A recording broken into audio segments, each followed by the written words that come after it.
Bangani kanye nabomakhelwane ba-Aubrey bayamnceda ukuthi alungise indlu yakhe emva kwesiphepho lesinemandla lesende umonakalo ngelisonto ebusuku. Ngisinzeke kulambisa kakhulu ngoba ngijikela egedini ngothatha into etibalekile endlini ukuthi ngikhone ukuthi kusasa nakudzingakala ukuthi kuba nebantu abafuna kungisita bo-ID nani ngibe nako la mokulima.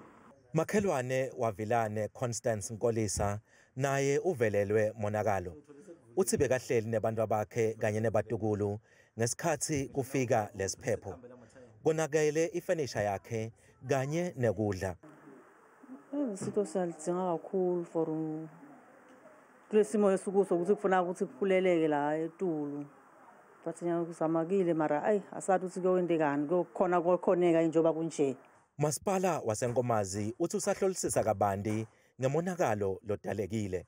Ngabetane nenkinga lenkulu lapho ke imvula lestile itolo inengemandla kwabese ke ema villages lang 12 aba affected. Sisazama kubuka nje ukuthi emakhaya mangaki. Kepha ke lengingakusho nje ukuthi emaholo akhona labe affected kanye netikolo letinye leti affected.Iteam yethu ke disaster management isase phansi ke groundeni zama ukuchecka umonakalo ukuthi ungakanani. Ripinga uthi basebenzisana nahulumende wesifundza kude kusitakale labo labathikamedeke kakhulu. Etindzabeni tethu ku Channel 163 lotilethelwa yiNewsroom Africa ngingumweli Masilela eMzenti endzaweni yaseNkomazi eMpumalanga.